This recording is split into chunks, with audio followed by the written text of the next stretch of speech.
Bridget is originally from Philadelphia, now lives in Washington, D.C. And Bridget joins us this week as one of our summer environmental media fellows, selected from a highly competitive pool of applicants. And as we shared with Bridget yesterday, this is one of our favorite parts about our summer session. So today, Bridget will be presenting on legislating light pollution, examining light pollution laws in the U.S. Please join me in welcoming Bridget Reed Morawksi to our Hot Topics lecture series. It's all yours, Bridget. Thank you, Kevin. Hi, everyone. As Kevin just introduced me, I'm Bridget Reed Morawksi.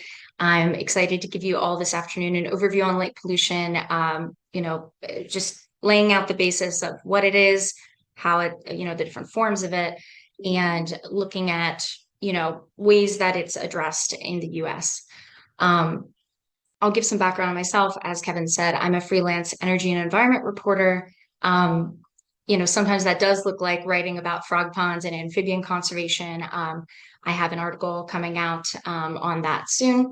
Other times that looks like, I write for Architectural Digest quite frequently. And, a recent piece I did for them helped highlight some of the salient points within the Inflation Reduction Act for homeowners who are looking to increase their, home's energy efficiency and utilize the provisions there to be able to save some money as well. Let me share my screen real quick, just so you can see my presentation.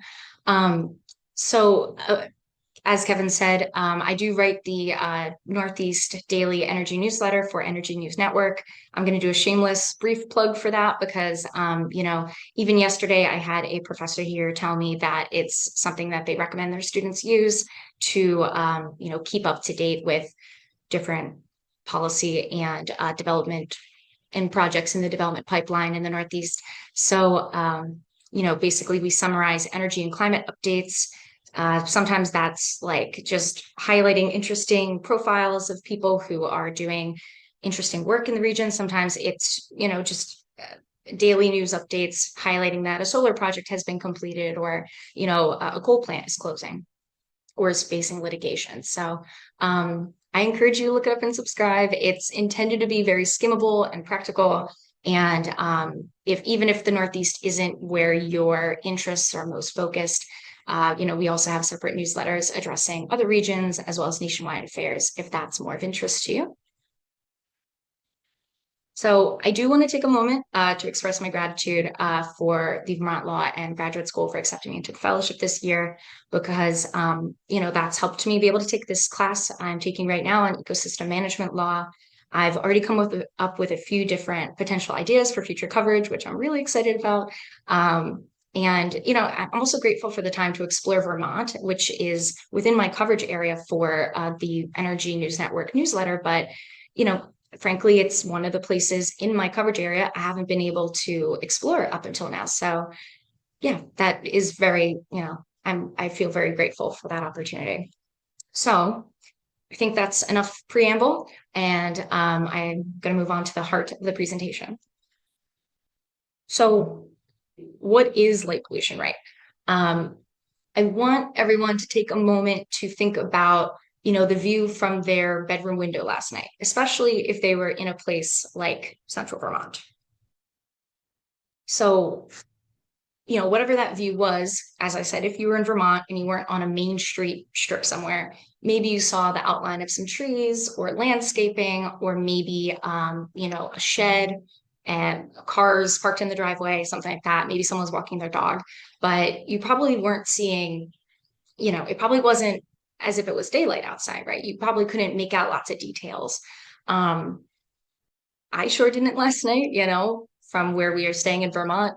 We didn't have curtains or blinds blocking our sight out the window. We were just surrounded by what was pretty close to, solid darkness.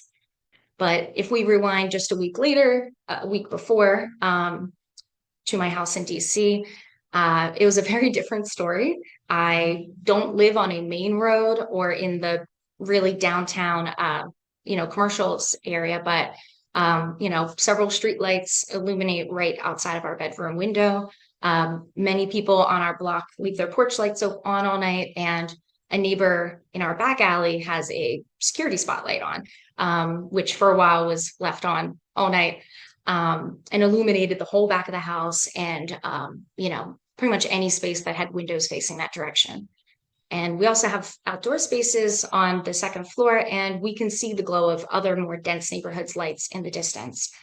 So I'm not complaining about my neighbors. I actually love my neighborhood quite a bit, but I describe this because if you live in a city or even a lot of suburbs, this probably is a distinctly ordinary scenario that I'm laying out, right? It's nothing you would question. You walk down the street in the evenings and at night, there's lights on. Even in the dawn, right? You'll still see lights on from that people have left on. But everything that I just described is light pollution, and it's several different forms of it, in fact.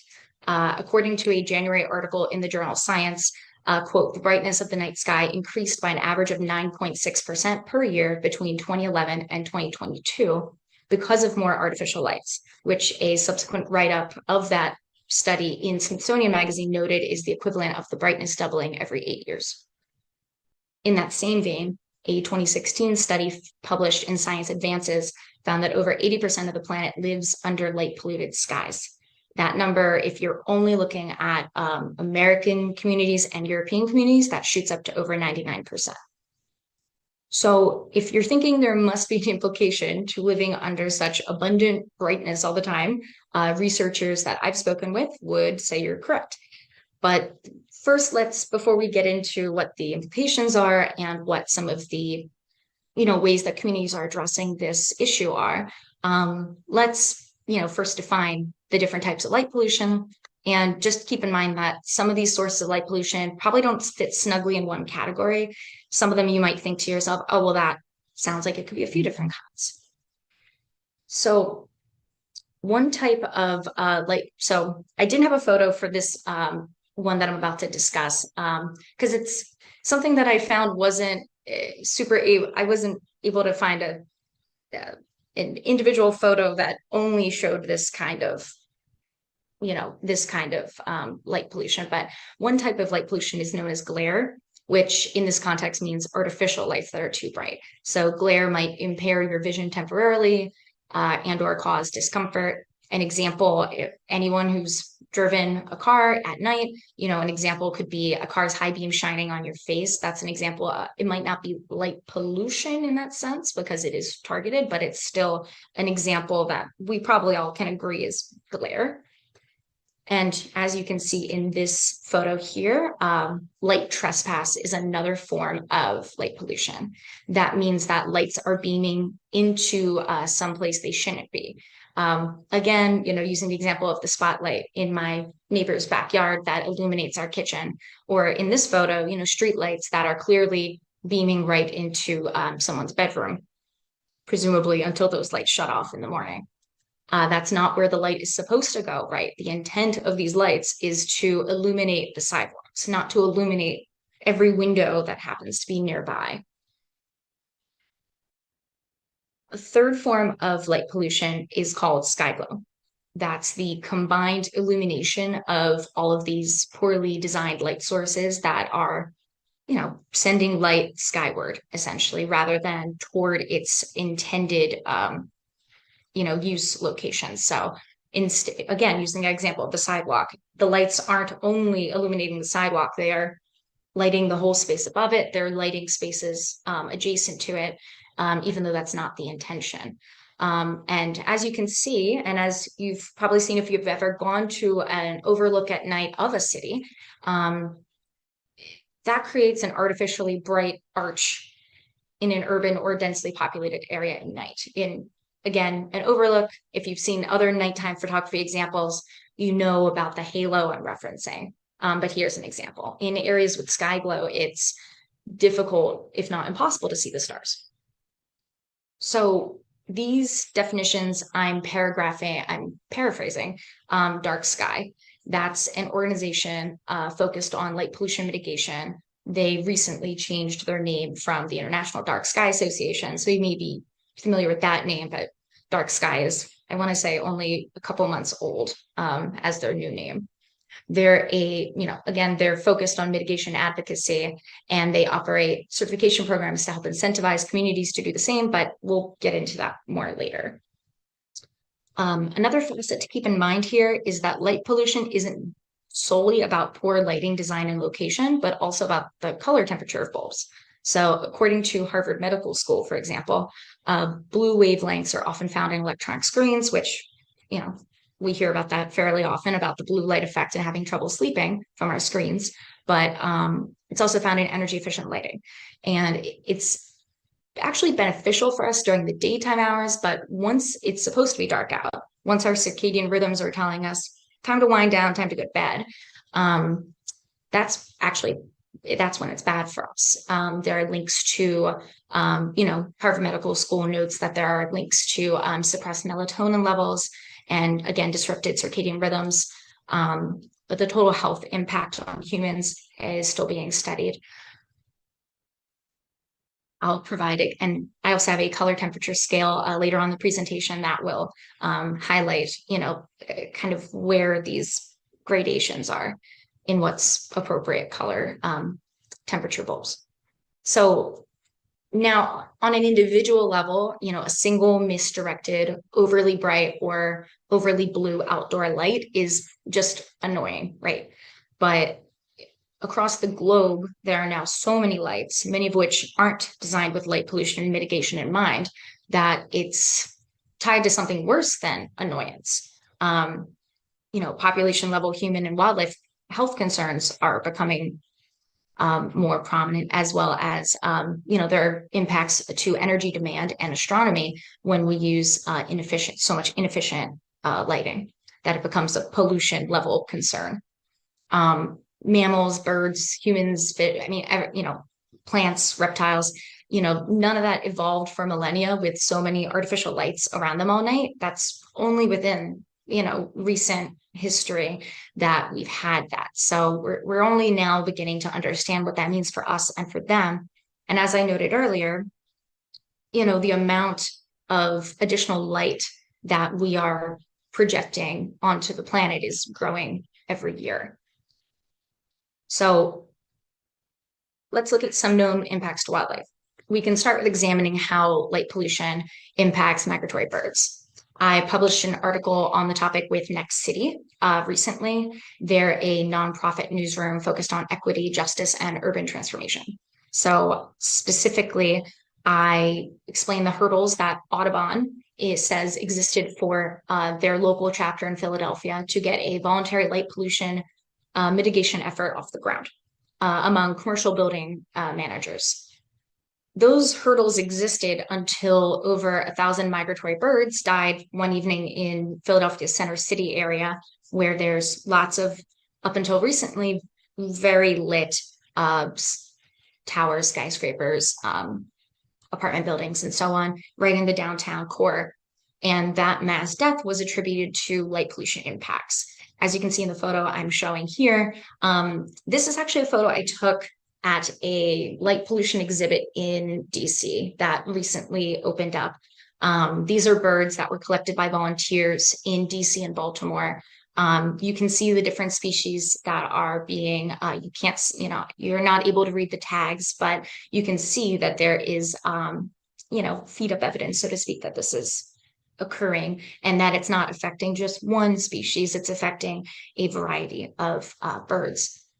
For my article, I interviewed several experts on light pollution's effects on wildlife, as well as light pollution consultants who work on mitigation efforts. I spoke with Colleen Miller in particular. She's a light pollution ecologist and a PhD candidate at Cornell University's Lab of Ornithology, which is a very well respected hub for that sort of research. And she explained to me how light pollution causes migratory birds to divert from their intended aerial paths and into obstacle-filled urban centers where, a couple things can happen, but they can die by crashing into buildings, crashing into what they perceive to be, throughway, lit up windows and things of that nature, or they can exhaust themselves because now they're in the city center and they're not used to all those obstacles. And then they become easier prey or vehicle targets as well. Migratory birds aren't the only wildlife that are impacted by light pollution. And there are many, many creatures that we suspect are, and by we, I mean light pollution, ecologists, suspect are being impacted by light pollution. Different species of turtles are deterred from laying eggs on light pollution beaches. I was reading about that on the Florida Fish and Wildlife Conservation Commission's website the other day. Some turtles will still lay eggs despite the lights, but then the baby turtles that hatch then face other issues caused by that same light pollution. After hatching, they might become disoriented, and instead of making their journey instinctually from the sandy nests to start their lives in the ocean, instead they crawl inland, where again they can face dehydration, predation, or vehicle strikes. And there are innumerable examples I could give with insects and bugs and reptiles and plants that are, there are at least suspected ties to, biological interruptions, I suppose you could put it, to their lives. But there are also still a lot of unknown externalities around other types of pollutions and how it interacts with the effects of light pollution. So the extent and gravity of light pollution on wildlife still, that research still has plenty of room to grow. Couldn't find a great photo of people in bed having a tough time sleeping. Similarly, human health impacts have been tied to light pollution, and that ranges from sleep, mood, mental health problems, and circadian rhythm interruption. There are also suspected links that have been made between light pollution and diabetes, cancer, and heart disease. Well, I want to note that researchers, have made these suspected links between this type of pollution and human health impacts. I want to say that with the caveat that I'm not a human healthcare reporter. So this is part of the equation that I have not delved deeply into. But I found it was nevertheless important to mention this today and mention the open questions as to, again, the externalities and the interconnectedness with other types of pollution and the subsequent poor health outcomes. But what I want to do is I want to quote from the American Medical Association's guidelines around light pollution and LED lighting in particular. Large surveys found that brighter residential nighttime lighting is associated with reduced sleep time, dissatisfaction with sleep quality, nighttime awakenings, excessive sleepiness, impaired daytime functioning, and obesity. Thus, white LED street lighting patterns also could contribute to the risk of chronic disease in the populations of cities in which they have been installed. So to be clear, the AMA supports LED bulbs because of the energy efficiency, which also has public health implications. When we're more energy efficient, we're able to have fewer power plants to provide that power, right? So there are tie-ins there. But then the AMA goes on to say, they want to still encourage the use of 3,000 Kelvin or lower lighting for outdoor installations such as roadways. This guidance was issued in 2016. It doesn't appear that the AMA has updated it since then. And that's actually something that when putting together this presentation, I thought to myself, I'd like to reach out to them to understand why they haven't. So, that word Kelvin, right? What is that? So, Kelvin is basically measuring the color temperature of a light. So according to the University College of London, 3,000 to 4,000 Kelvin is about the equivalent of the color temperature of the light of the daytime at sunrise and sunset. Below 3,000 Kelvin, that's roughly candlelight. So that's below 3,000 Kelvin is what they're hoping for. And candlelight, which is a rather warm light, of course, that's roughly 1,000 to 2,000 Kelvin, according to University College of London. In contrast, a clear sky during the day reaches around 5,000 to 6,500 Kelvin. And according to Westinghouse, which is you might have heard of them, they're a well-known domestic lighting manufacturer and seller. Kelvin temperatures for commercial and residential lighting applications often fall somewhere between 2,000 Kelvin and 6,500 Kelvin. So there are options below 3,000 Kelvin, but the range, goes above that for sure. And here is a chart I meant to click over to a moment ago. This is provided by Philips. This is another, another light bulb manufacturer. They have this on their website to show the difference in a room's temperature lighting with the Kelvin metrics outlined. So something I found interesting on that same webpage is that Philips even advertises that 5K is a refreshing bright daylight feeling, and that the 4K is a energized feeling. And then when they shift to the warm glow, the 2200, the ad copy starts referencing relaxation. So I found that to be an interesting way that the lighting manufacturers are also thinking about, how you're feeling, right? That is part of their, that's part of their sales pitch, right? Is how do you feel with these lights? So there are several other suspected or confirmed impacts that we could address. Again, there's innumerable wildlife and plant considerations I could mention. There's also astronomical implications here, but I think given where the bulk of our audience is probably coming from today, I want to talk about the implications for energy production and energy efficiency. So as lighting has gotten cheaper and more efficient, more lights have been installed in higher amounts, according to the Smithsonian Institute. So if we know that there are already a lot of indiscriminate or unnecessary lights around the globe, some of them could probably stand to be turned off, given that wasted energy is inherently not energy efficient. According to Darksky, outdoor lighting across the US every year uses enough power to meet New York City's total power demand for 2 years. So, and 30% of that amount is wasted, primarily because of unshielded lights. Darksky says that wasted energy amounts to $3.3 billion and 21 million tons of carbon dioxide emissions per year. As many of you already know, energy efficiency is a helpful tool in combating and mitigating the climate crisis, since unnecessary power demand requires avoidable power generation.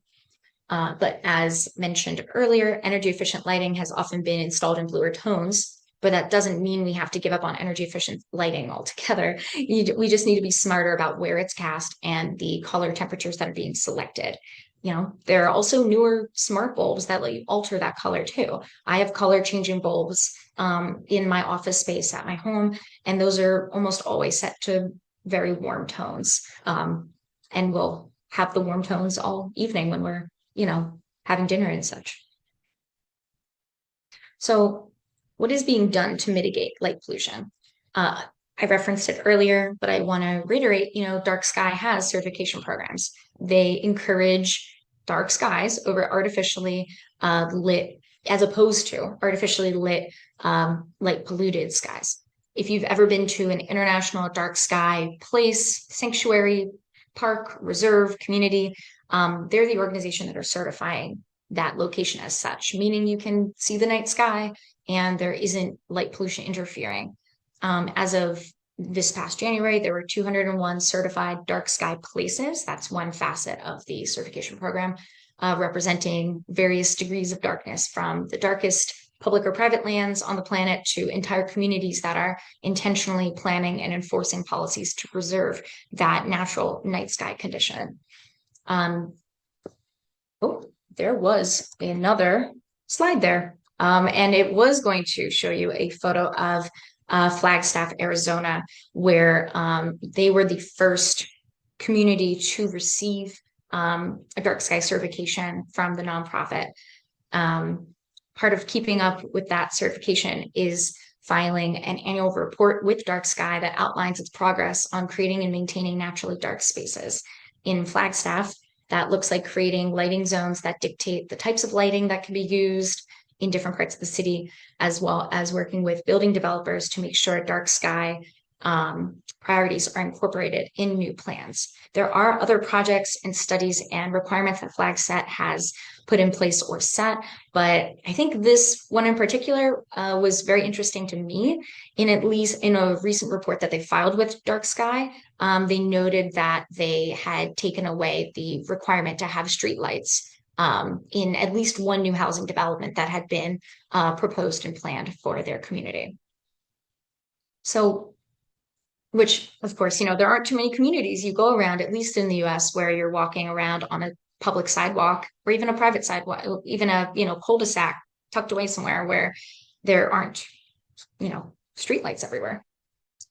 Even if you're not living in a dark sky minded community, it's still possible that your community is subject to light pollution laws and codes. So according to the National Conference of State Legislatures, at least 19 states, DC and Puerto Rico, have laws addressing light pollution. But most of those laws are focused on outdoor lighting fixtures at state buildings or along public roadways, according to the NCSL.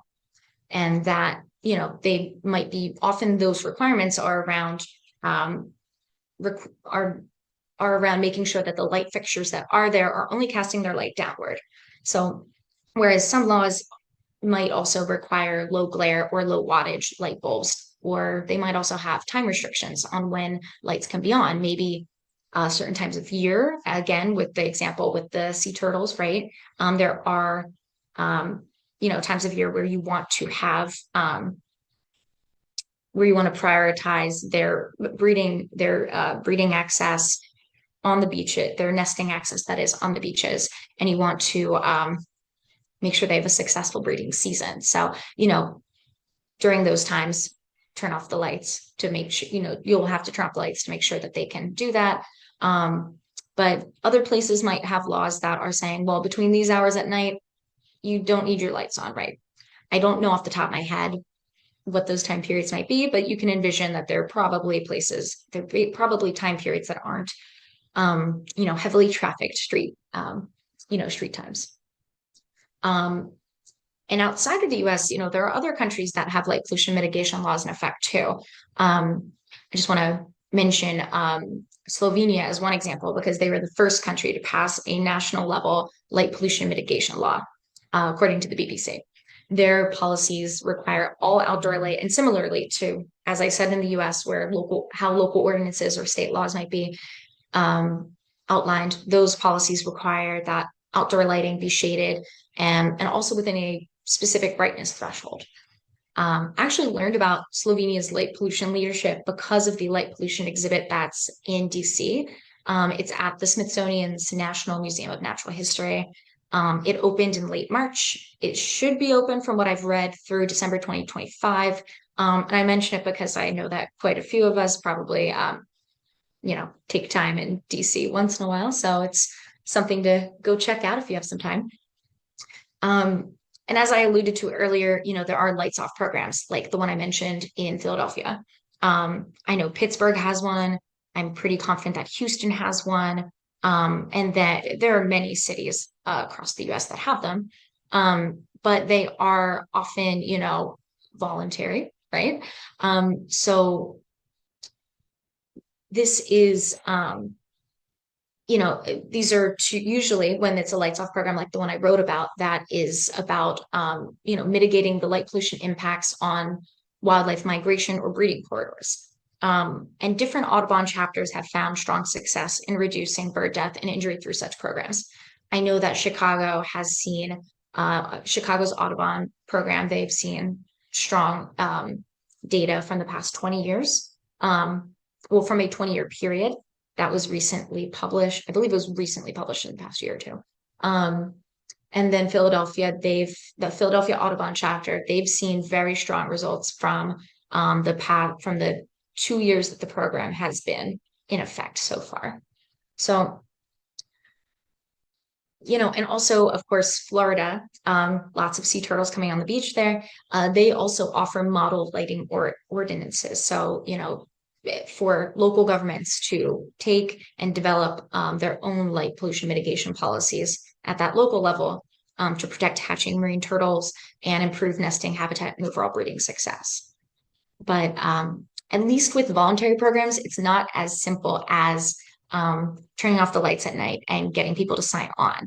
For the article I wrote for Next City recently, the light pollution consultant I spoke with, he noted how sometimes it's cultural factors or sometimes psychological factors that impede the ability to get these programs off the ground. So He noted how, safety and crime are usually concerns, but that there is not a ton of evidence to back up that concern because actually inappropriate lighting can create a lot of shadows. So that obviously, if we're concerned about, muggings or other street crimes, then someone being able to hide in a shadow is not ideal for that. But also there are, he told me that there are municipalities that are worried about the optics, so to speak, of looking like a ghost town at night if the lights are off, right? They don't want people to be driving by or driving near their community and feel like there's nothing to do there because well, who's going to go hang out there? There's not a single, not a single building looks like people are in there. So why are they going to take that turn to, take a chance on your town?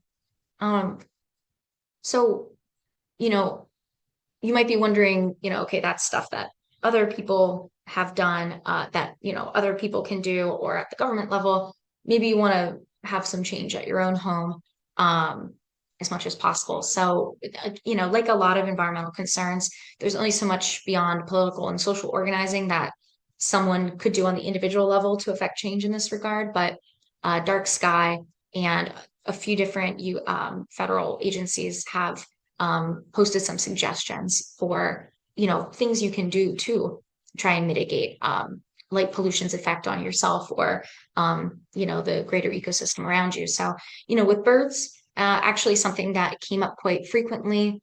This wasn't on any of the posted guidelines I had checked out, but at Audubon, they repeatedly were telling me about bird deterrent films. So basically, clear-ish, films for the windows that will help birds see that it's not a straightforward path, even if they're kind of blinded by the glare and light. But they're not unattractive for humans either. There are, attractive designs that are being created. I know UPenn has done at least one competition on that to create attractive bird deterrent films for windows.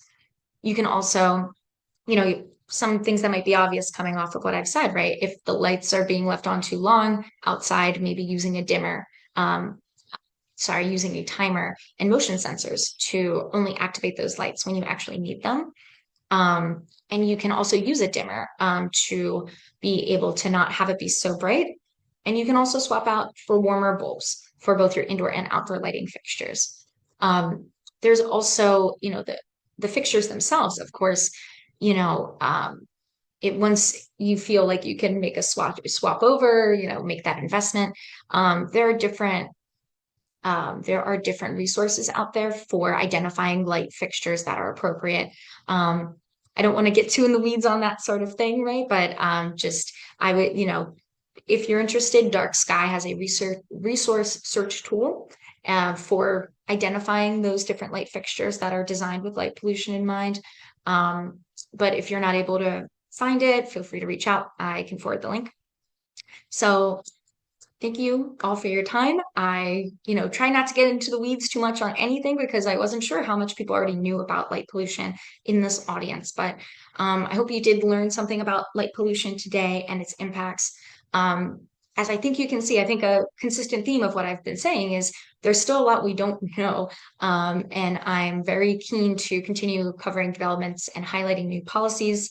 And that's another reason why I'm excited about taking the class, the ecosystem management law class here at Vermont Law School, because I think that having, understanding those applicable, different laws will help me better understand how, light pollution might be addressed or how it can already be addressed through various existing statutes. So, Kevin, I will kick it back to you. Thank you.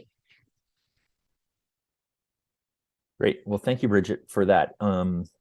Well, I'm sure we've all been aware of the issue of light pollution and been impacted by it. Your talk really kind of highlighted, how important it is to a lot of the, the areas that our degree programs and research touch upon. Obviously the human health impacts and general environmental impacts, wildlife impacts. I mean, obviously, I'm sure there's lots of things for all our animal law faculty and students. Found some interesting things in this, and obviously equity issues, as you brought up, that can be created by this and impact on different marginalized communities, and also the fact that that light pollution is really an energy issue, as you said, just because the nature of it, there being pollution from it, meaning we're using some probably energy that we don't need there. So it's totally fascinating. But I'm curious, with all that, what really got you interested in the topic of light pollution to do some research on this?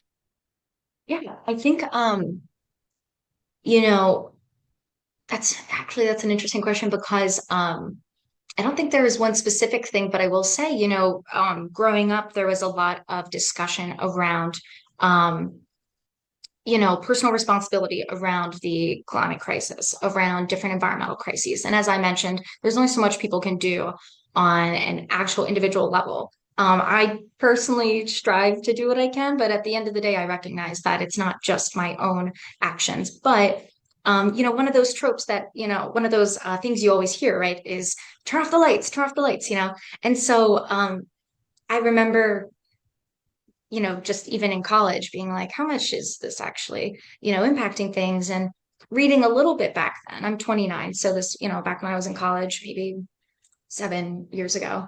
Ooh, it was very, I don't know. I got reading about it and I thought to myself, no one, I don't see this in the news. I don't read about it. I don't hear about it.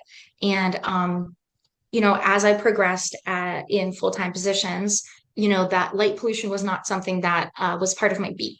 So I couldn't really touch on it very well. I didn't have the time to look into it, but now that I'm freelance, I've been able to kind of carve out time to look into it more. And I have several ideas already that I'm hoping to, tackle in the next year or two. So I think that's to say that I got interested in it because of that idea of personal responsibility. But then I learned more about light pollution, how that's still, even though it is something that we think we have a lot of control over, it's an education issue because people don't realize that their fixtures are doing what they're doing. And it's obviously also a purchasing issue as well. Who's making the decisions around these purchases and installations and thinking about the long term. So. Great. Well, thank you for that. So we get some super interesting questions in the chat coming up. So one that's actually an interesting connection that I hadn't thought of. Have you looked at any effects of sound pollution caused by excessive electric lighting, such as the noise or frequencies light bulbs give off? So I have not, honestly. I have not looked too much into sound pollution. It comes up often though in one of my former positions as a full-time, when I was full-time with a particular newsroom, I was a full-time utility regulatory reporter. And so, I'd read the various applications and all that. And yeah, sometimes and sound pollution would be addressed frequently. Maybe they wouldn't use the term sound pollution, but yeah, it would be referenced. But that's not something I've looked into, but I have read different, personal accounts where people are concerned with, the whirring and the buzzing noises from these devices. So that's actually a good idea to look into more. An interesting connection. Are you aware of any current state or federal legislation targeting light pollution in the U.S., or is mitigation mostly taking place on an individual or local basis? So the National Conference on State Legislatures, they said that, they noted that at least 19 states have their own laws on the books. Whether those are, if you mean current, as in they are currently trying to get it passed, that I'm not aware of. I don't think that darksky has a legislative tracker, but I would be interested to know if anyone is actively looking to make a new state law about this, state level law about this. I mostly focus on the Northeast, and I haven't heard of anything in that regard. But if I'm wrong, I would love for people to tell me because I'd love to look into it, especially if it's in the Northeast. On the federal level, I will say candidly, I don't focus on the federal level, so I'm not 100% sure. But I haven't heard anything about that. I haven't read anything in my research while I've been coming up with my presentation in the past 2 weeks. But I think that would be very interesting to look into if that's the case. And related to that question, do you think that there will be legislation limiting residential lighting coming out of this too, or urban lighting in general at night? I think that is probably very geographic dependent and probably very political philosophically dependent, because if you're in a community that is already taking leaps and bounds as much as they can at the local level to do this, then maybe if there's a state that has a lot of people already with other voluntary actions along those lines, I could see them looking into this. But I think if it's a state where you have a lot of independent, people who are very focused on their personal liberties, and they maybe aren't aware of the issues around light pollution, I cannot imagine that getting put through anywhere. But I would also imagine, again, like I said earlier, it comes down to education. If people were actively making the connection between the light outside their window and their inability to sleep well, I think they'd say, yeah, actually, why does the city let that happen? But again, I think that's going to really boil down to the general political philosophy in a given jurisdiction. Yeah.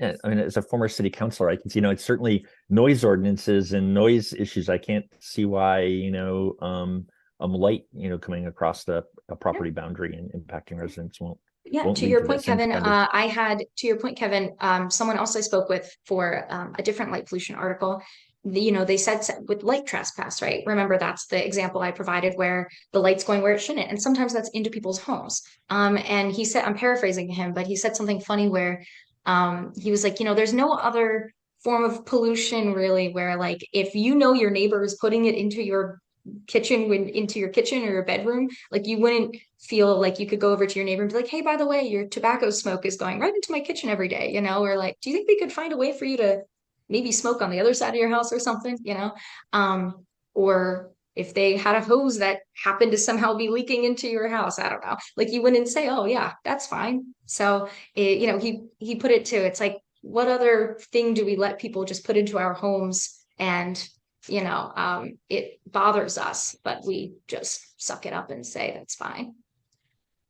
And some of your slides, I mean, the photos obviously, have a great impact in that photo of those dead birds. One of them upside down looked like, my treasured rose-breasted grosbeak from my bird feeder, and it raises concern. So one of our questions asks that birds seem to be the most affected, and turtles, but are there other animals or even insects that seem to be affected by light pollution? Definitely. And actually, I'm going to pull up on my end. I'm going to pull up some information I had over here. So I know that, again, I mentioned that exhibit at the Smithsonian, and to your point on other insects, I had taken quite a bit of time reading their exhibit section, the section of their exhibit that focused on insects and bugs, because I just don't know, my background has not focused much on insects and bug, needs, and all that. So that's to say that I had taken quite a few photos of what was there, because that really did interest me. And something that they had noted was that crickets respond to artificial lights in ways that can throw them out of sync with their environment. Light pollution makes house and field crickets take longer to mature. It weakens their immune systems. And mole crickets are attracted to light, while camel and cave crickets flee from it. That's one example. Female shield bugs navigate using the canopy pattern of trees against the night sky to return to their burrows after foraging during the night. So urban sky glow increases this contrast, which the Smithsonian said, the lights closer to the ground can erase that view. So, that makes it hard for them to find their shelters. And there's one other I wanted to mention on that topic, moths, for sure. I've read a lot more about impacts to moths. Smithsonian wrote in their exhibit, moths are important nocturnal pollinators, targeting flowers whose pale colors stand out in the dark. Artificial lights can make other flowers look attractive and encourage moths to be active before flowers open. Some moths avoid flying into lit areas, leaving flowers there unpollinated. And they had, again, I keep talking about this exhibit because it was really, really interesting.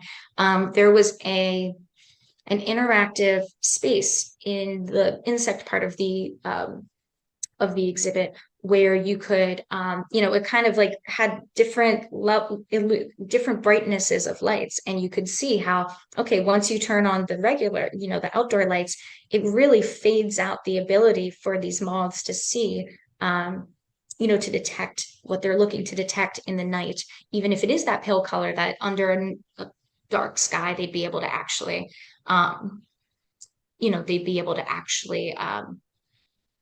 detect it without lights around it to disorient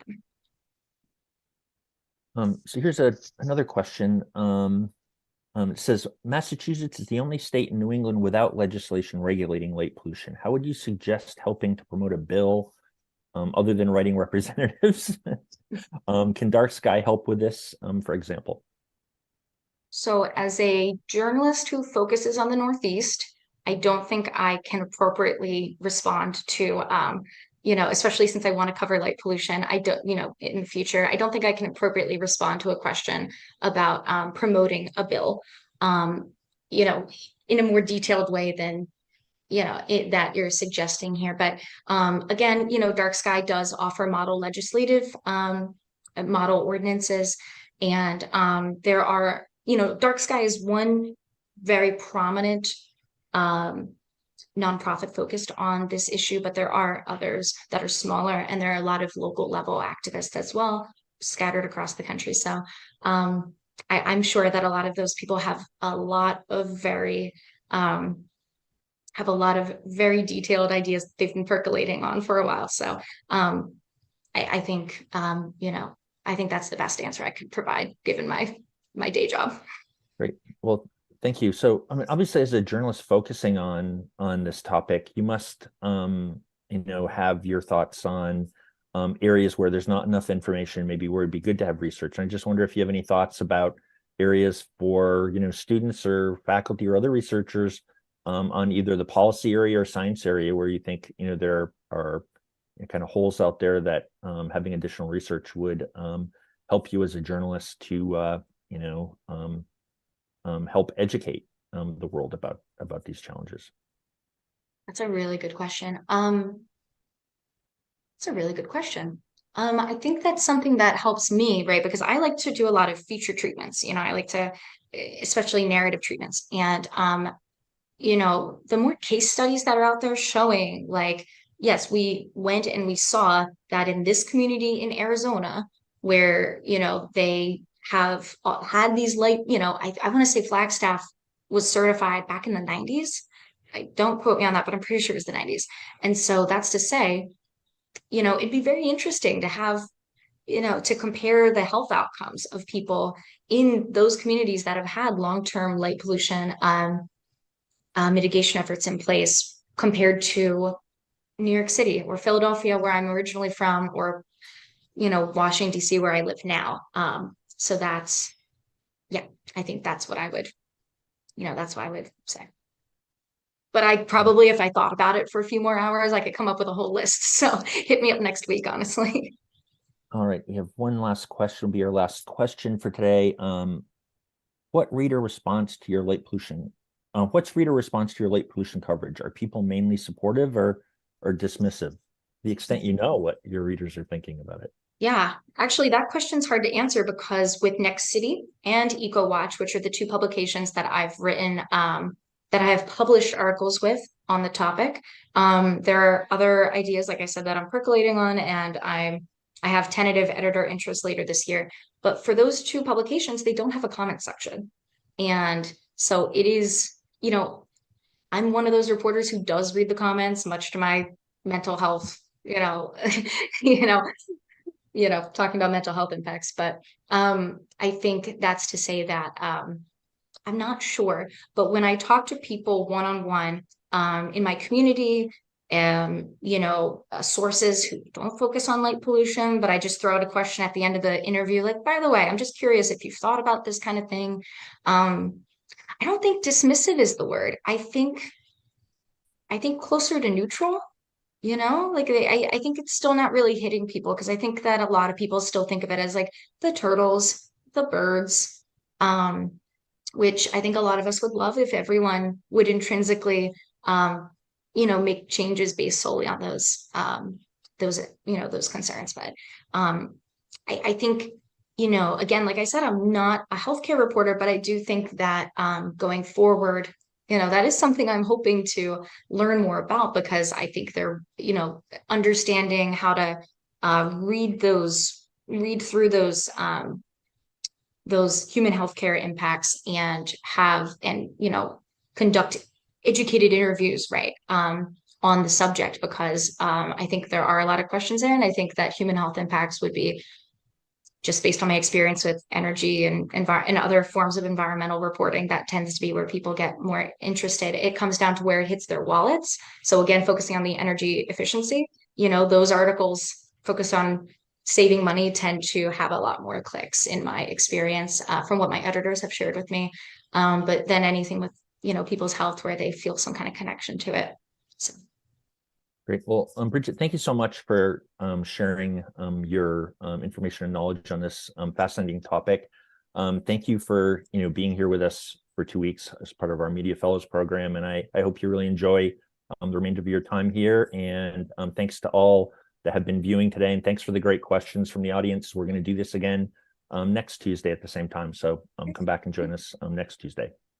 Thank you, Kevin. Day. And if anyone wants to reach out with any questions or resources, or just they want to be considered a source in the future, not just for light pollution, but again, I write about other topics as well. I just chose to cover light pollution today. I'm pretty easy to find online.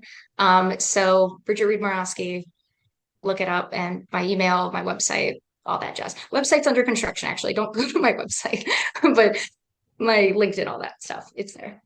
There you go. Take Bridget up on that. Thank you all. Please do.